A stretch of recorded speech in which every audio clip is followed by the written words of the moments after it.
ಹಿರಿಯ ಎಲ್ಲ ನನ್ನ ಸ್ನೇಹಿತರಿಗೆ ಮೊದಲಾಗಿ ಅಭಿನಂದಿಸ ಬಯಸ್ತೀನಿ. ಕೆಲವೊಂದು ಕಡೆ ನಮ್ಮೆಲ್ಲರನ್ನ, ನಮ್ಮ ಸ್ನೇಹಿತರನ್ನ, ನಮ್ಮ ತಾಲೂಕಿನ, ನಮ್ಮ ಕ್ಷೇತ್ರದ ಜನರನ್ನ ಒಂದ್ ಕಡೆ ಕರ್ಸಕ್ಕೆ ಅವಕಾಶ ಮಾಡಿಕೊಡಂತ ಅವಕಾಶ ಮಾಡಿಕೊಟ್ಟಿದ್ದಾರೆ.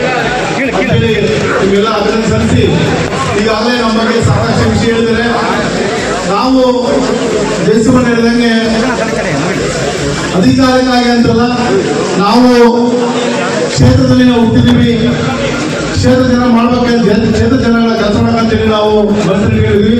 ಹಂಗಾಗಿ ಕ್ಷೇತ್ರ ಜನಗಳ ಕೆಲಸವನ್ನು ನಾವು ನಿರಂತರವಾಗಿ ಮಾಡ್ತೀವಿ.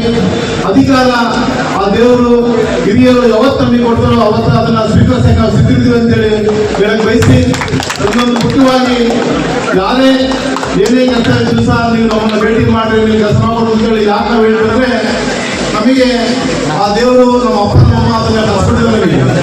ಹಾಗಾಗಿ ನಿರಂತರವಾಗಿ ನಾವು ಸೇವೆ ಮಾಡಕ್ಕೆ ಬಯಸಿ, ಸುಮಾರು ರಾಜ್ಯದಲ್ಲಿ ಯಾರಾದ್ರೂ ಗ್ರಾಮ ಪಂಚಾಯತಿ, ತಾಲೂಕು ಪಂಚಾಯತಿ, ಜಿಲ್ಲಾ ಪಂಚಾಯತಿ MLA ಆದ್ರೆ ನನಗೆ ಗೊತ್ತಿದ್ದಂಗೆ ಸಾಕಷ್ಟು ಜನ ಜಿಲ್ಲಾ ಪಂಚಾಯತ್ಗಳ, ಸಾಕಷ್ಟು ಜನ MLAಗಳಿಗೆ, ಸಾಕಷ್ಟು ಜನ MP ಗಳಿಗೆ, ಸಾಕಷ್ಟು ಜನ ರಾಜಕೀಯಗಳು ಭೇಟಿ ಮಾಡಿ ನೋಡಿದ್ ನಾನು.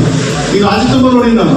ಯಾಕೆಂದ್ರೆ 7 ವರ್ಷಗಳ ಕಾಲ ನಾನು ರಾಜ್ಯವನ್ನ KPCC ST ರಾಜ್ಯದಲ್ಲಿ ಕೆಲಸ ಮಾಡಿ ಸುಮಾರು, ಯಾಕಂದ್ರೆ ನಾನು ನಿಮಗೆ ತಿಳಿಸಕ್ಕೆ ಬಯಸ್ತೀನಿ, ಎಲ್ಲ ರಾಜಕೀಯ ಮುಖಂಡರ ಭೇಟಿ ಮಾಡಾಗ ಹೇಳ್ತೀನಿ, ಒಬ್ಬ ರಾಜಕೀಯ ಮುಖಂಡರು ಹೇಗಪ್ಪ ಅಂದ್ರೆ 5 ವರ್ಷ ಅಂದ್ರೆ ಬಹಳಷ್ಟು ಆಯ್ತು, ಬಹಳ ಕಡಿಮೆ ಜನ ಒಳ್ಳೆ ರಚನೆಗಳು.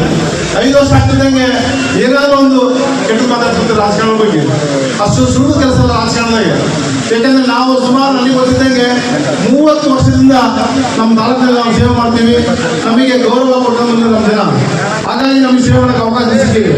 30 ವರ್ಷಗಳಿಂದ ಪ್ರತಿ ಗ್ರಾಮಗಳಲ್ಲಿ, ಪ್ರತಿ ಊರಿನಲ್ಲಿ ಸರ್ವ ಜನಾಂಗಗಳ ಕೆಲಸವನ್ನ ಮಾಡೋ ಜೊತೆಗೆ ಎಲ್ಲ ಕೆಲಸ ಮಾಡ್ಕೊಂಡು ಬಂದಿದ್ದೀನಿ.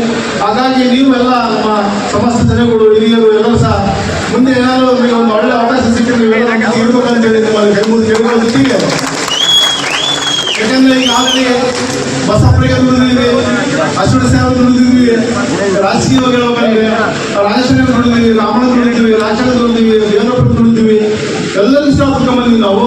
ಹಾಗಾಗಿ ನಿಮ್ಮೆಲ್ಲರ ಶಕ್ತಿ ನಮ್ಮ ಇದಕ್ಕಾಗಿ ದುಡಿದಿವಿ. ಅದ್ರ ಜೊತೆಗೆ ಈಗಾಗಲೇ ದೇಶಪಾಂಡೆ ಹೇಳಿದಾಗ ಸಿದ್ದರಾಮಯ್ಯ ಸಾಹೇಬರು ಈ ಕರ್ನಾಟಕ ರಾಜ್ಯದಲ್ಲಿ ಸರ್ವ ಜನಾಂಗಗಳ ಸುಖವಾಗಿರ್ಬೇಕಂತೇಳಿ ಎಲ್ಲರಿಗೂ ಒಳ್ಳೊಳ್ಳೆ ಕಾರ್ಯಕ್ರಮಗಳನ್ನ ಲಾಸ್ಟ್ ಸರ್ಕಾರದಲ್ಲಿ ಭಾಗ್ಯ ಕೊಟ್ಟಿದ್ದಾರೆ, ಮೊನ್ನೆ ಸರ್ಕಾರದಲ್ಲಿ ಗ್ಯಾರಂಟಿ ಕೊಟ್ಟಿದ್ದಾರೆ. ಹಾಗಾಗಿ ಎಲ್ಲೊಂದು ಕಡೆ ಬರೀ ರಾಜಕೀಯ ಅಂತದಲ್ಲ, ಇಲ್ಲಿ ಭಾಗವಹಿಸ್ತಕ್ಕಂಥ ಎಲ್ಲ ಪಕ್ಷಗಳು, ಎಲ್ಲ ಜನಾಂಗದವರು ಬಂದಿದ್ದೀರ. ಹಾಗಾಗಿ ಈಗೆಲ್ಲ ಮುಖ್ಯವಾಗಿ ನನ್ನ ಹುಟ್ಟುಹಬ್ಬಕ್ಕೆ ಒಂದು ಆರೈಸ ಬಂದಿದ್ದೀರ. ಹಾಗಾಗಿ ನಿಮ್ಮ ಜೊತೆಗೆ ನಾವು ನೋಡಿರ್ತೀವಿ, ನಾವು ನಿಮ್ಗೆ ಕೆಲಸ ಮಾಡಬೇಕಾದ್ರೆ ಪಕ್ಷ ನೋಡಿಲ್ಲ, ಜಾತಿ ನೋಡಿಲ್ಲ. ಹಾಗಾಗಿ ನೀವು ನಮ್ಮ ಜೊತೆಗೆ, ನಾವು ನಿಮ್ಮ ಜೊತೆಗೆ ಇರ್ತೀವಿ ಅಂತೇಳಿ ಹೇಳ ಬಯಸಿ, ಈಗಾಗಲೇ ನಾನು ನಮ್ಮ ಶಾಸಕರನ್ನ ಭೇಟಿ ಮಾಡಿದ್ದೆ. ನಾನು ನೀವು ಕಾರ್ಯಕ್ರಮ ಕೊಡ್ಬೇಕಂತೇಳಿ ಅವ್ರು ಇವತ್ತಿನ ಹುಟ್ಟುಹಬ್ಬ ಇದ್ದು. ಹಾಗಾಗಿ ಇಲ್ಲ ಅಪ್ಪಣ್ಣ, ನಾನು ಹುಟ್ಟುಹಬ್ಬ ಮಾಡ್ಕೊಳ್ಳ ಅಂತ ಹೇಳಿ ನಾನು ಬಂದ್ಬಿಟ್ಟೆ, ನನಗೂ ಮತ್ತೆ ಶಾಲಾ ಹೂನಾಗಿ ಕೊಡ್ತೇನೆ, ಮತ್ತೆ ಹುಟ್ಟುಹಬ್ಬ ಮಾಡ್ಕೊಳ್ಳಾಗುತ್ತೆ. ಹಾಗಾಗಿ ಇಲ್ಲೇ ಇದ್ರೆ ಬರ್ತೀನಿ, ಮನೆ ಬರ್ತೀನಿ, ಇಲ್ಲ ಗ್ರಂಥಪಟ್ಟ ಕಚೇರಿ ಮಾಡೋಣ ಅಂತ ಹೇಳಿದ್ರು. ಹಾಗಾಗಿ ಅವ್ರಿಗೆ ತೃಪ್ತಿ ಕೆಲಸವನ್ನು ಬೆಂಗಳೂರಿದ್ದಾರೆ. ಹಾಗಾಗಿ ಅವ್ರ ಜೊತೆಗೆ ಮತ್ತು ನಮ್ಮ ವಿಶೇಷವನ್ನು ತಿಳಿಸಿಕೊಳ್ಳಿ. ನಮ್ಮ ಕ್ಷೇತ್ರ ಯಾರು ಏನೇ ಮಾತಾಡ್ಬೋದು, ನಮ್ಮ ಕ್ಷೇತ್ರದಾಗ ಯಾರೇ MLA ಆಗಲಿ, ನಮ್ಮ ಕ್ಷೇತ್ರದ ಸರ್ವ ಜನಾಂಗಗಳಿಗೆ ಒಂದು ಫೋನ್ ಮಾಡಿದಪ್ಪ ಅಂದರೆ ಬೆಂಗಳೂರಿನಾಗೆ ನಾವು ಜಾಗ ಬಂದು ನಮ್ಮ ಕೆಲಸವನ್ನು ಮಾಡ್ಕೊಳ್ತಕ್ಕಂಥ ಏನಾದರೂ ಶಕ್ತಿ ಇದ್ರೆ ಅವ್ರು ತಿಳಿಸಿಕೊಳ್ಳಿ. ಅವ್ರನ್ನ ಉಪಯೋಗಿಸೋಣ. ಯಾಕೆಂದರೆ ಅವರು ಎಂದೂ ಸಹ ಯಾರಿಗೂ, ಯಾವ ಜನಾಂಗಗಳಿಗೂ ಒಂದು ಬಿರಿ ನುಡಿ ಸಹ ಮಾತಾಡಿಲ್ಲ. ಹಾಗಾಗಿ ಅವರ ಆಶೀರ್ವಾದ ನಮ್ಮೆಲ್ಲರಲ್ಲಿ ಇರಲಿ. ಯಾಕೆಂದ್ರೆ ರಾಜಕೀಯ ನಾನು ಯಾವಾಗಲೂ ನನ್ನ ಲಿಮಿಟೇಷನ್ ಏನಿದೆ, ಲಿಮಿಟೇಷನ್ ಬಿಟ್ಟು ಹೋಗಲ್ಲ. ಯಾಕಂತಂದ್ರೆ ಯಾವ ಸಂದರ್ಭದಲ್ಲಿ ಯಾರು ಸ್ಥಾನದಲ್ಲಿರ್ತಾರೆ ಗೌರವ ಕೊಡ್ತಕ್ಕಂಥ ನಮ್ಮ ಧರ್ಮ. ಆವಾಗಲೇ ನಮ್ಮದು, ಯಾಕಂದ್ರೆ 2 ಕೈ ಸೇರಿದ್ರೆ ಚಪ್ಪಾಳೆ. ಬಹುಶಃ ನೀವೆಲ್ಲ ಆಶ್ಚರ್ಯ ಪಡಬಹುದು, ಮುಖ್ಯಮಂತ್ರಿ ಸಿದ್ದರಾಮಯ್ಯ ಮುಖ್ಯಮಂತ್ರಿ ಆಗಿದ್ದಿಲ್ಲ. ಅದು ನನ್ನ ಭಾಳ ಪ್ರೀತಿ. ಅವ್ರು ಯಾವಾಗ ಎಲ್ಲೇ ಹೋಗಿ ಭಾಷಣದಲ್ಲಿ ನಾನು ಜಯಿಸಿದ 3 ಸಲ, ನನಗೆ ಏನು ಮಾಡಿದವರು ಸಿದ್ದರಾಮಯ್ಯ ಅವರು 3 ಸಲ ಯಾವುದೇ ಭಾಷಣದಲ್ಲಿ ನಮ್ಮ ಜಯಿಸಿದ ನಮ್ಮ ಮನೆಯೂ ಕೂಡ ಬಾಗಲಕೋಟೆ ಚುನಾವಣೆಯಲ್ಲಿ ನಾವು ಹೋಗಿದ್ದೆ. ಅಲ್ಲಿ ನಮ್ಮ ಸಮಾಜನೂ ಭಾಳ 5-6 ಸಾವಿರ. ನಾನು ಸಮಾಜದ ಪರ ಎಂದು ಮಾತಾಡೋದು, ಯಾಕಂದ್ರೆ ಎಲ್ಲ ಸಮಾಜ ನಮ್ಮ ಸಮಾಜ.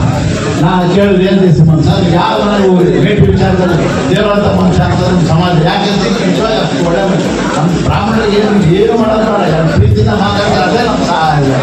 ಹಾಗಂತ 2 ಕ್ಷೇತ್ರ ಗೆಲ್ಲಿದ್ದಾರಂತ ಹೇಳಿದೆ, ಇದ್ರಲ್ಲಿ ಇರ್ಬೇಕು ಸರ್ ಅಂತಂದ್ರೆ ಭೇಟಿ ಥರ ಇರ್ಬೇಕು ಅಂತ ನನಗೆ ಸಿದ್ದರಾಮಯ್ಯ ಹೇಳಿದೆ. ಅಂದರೆ ನನಗೆ ಡಿಬಾಟ್ ಇದೆ, ಯಾವ ಮಾತಾಡೋದಂತ ಸಂದರ್ಭ.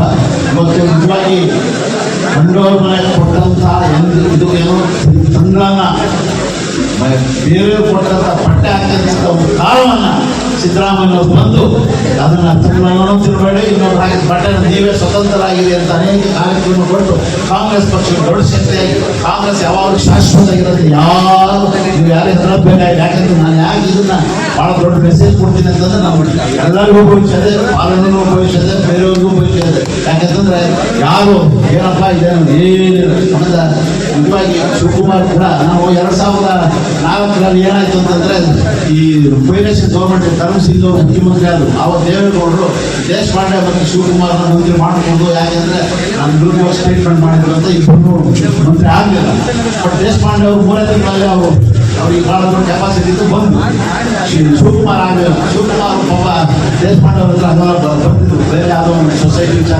ಹೋಗ್ತಿದ್ರು ನಾನು ಶಿವಕುಮಾರ್ ಅವ್ರಿಗೆ ಹೇಳಿದ್ರೆ 2004ರಲ್ಲಿ what are the coming days your days ಅಂದ್ರೆ ಮುಂದೆ ಬರ್ತಕ್ಕಂಥ ದಿವಸ ನಿಂದೆ ದೇವ್ರ ಥರ ಇರುತ್ತೆ ಅಂದ್ರೆ ಸೌಮ್ಯವಾಗಿ ನಿಮಗೆ ಅವಕಾಶ ಆಗತ್ತೆ ಅಂತಂದ್ರೆ ಏನೋ ಒಂದು ಸಲ ನನ್ನ ಬಾಯಿನಲ್ಲಿ ಬಂದಿದ್ದು ಅದು ನಿಜ ಆಗಿದೆ ಅಂತ ಇದು ಇವತ್ತು ಕೂಡ ಹೇಳ್ತೀನಿ ನಾನು ವಿಶ್ವಕ್ಕೆ ಹೋದಾಗ ಅದನ್ನೇ ಮನೆಯೂ ಕೂಡ ಹೇಳಿದೆ ಯಾಕಂದ್ರೆ ಬರೀ ಶಕ್ತಿ ಯುಕ್ತಿ ಎರಡೂ ಬೇಕು ರಾಜಕೀಯದಲ್ಲಿ ಶಿವಕುಮಾರ್ಗೆ ಶಕ್ತಿನೂ ಇದೆ ಅದ್ರ ಜೊತೆ ಯುಕ್ತಿನೂ ಇದೆ ಅಂದ್ರೆ ಕಾಂಗ್ರೆಸ್ ಸೇಫ್ ಇದೆ ಯಾರು ಇದೆ ಯಾಕಂತಂದ್ರೆ ಸಿದ್ದರಾಮಯ್ಯ ಕೈ ಜೋಡಿಸಿರೋದ್ರಿಂದ ನಮಗೇನು ತೊಂದರೆ ಇಲ್ಲ ಇವತ್ತು ನಿಜವಾಗಿ ಹೇಳ್ಬೇಕಂದ್ರೆ ಎಲ್ಲ ಸರ್ವಜನ ಅಂದ್ರೆ ಎಲ್ಲ ಸಮಾಜದಲ್ಲಿ ಇರ್ತಕ್ಕಂಥ ಕಾಂಗ್ರೆಸ್ ಪಕ್ಷ ಎಲ್ಲರೂ ಬಂದಿದ್ದಾರೆ ಎಲ್ಲ ಅಂತಮ್ಮಂದ್ರ ಬಂದ್ಬೋದು ಯಾರು ಒಬ್ಬೊಬ್ಬರು ದ್ವೇಷ ಮಾಡ್ತಾರೆ ಏನು ಮಾಡುತ್ತಾರೆ ಏನು ಮುಂದೆ ಬರ್ತಕ್ಕಂಥ ಚುನಾವಣೆ ಇರ್ಬೋದು ಮತ್ತು ಪಂಚಾಯತ್ ಇವೆಲ್ಲ ನಾವು ಒಗ್ಗಟ್ಟಿಂದ ನಮ್ಮ ಸಾಲನ ಏನು ತೊಂದರೆ ಇಲ್ಲ ಅಂತಕ್ಕಂಥದ್ದು ನನ್ನ ಭಾವನೆ ಯಾಕಂತಂದ್ರೆ ಅನೇಕ ಸಿದ್ದರಾಮಯ್ಯನವರ ವ್ಯಕ್ತಿತ್ವ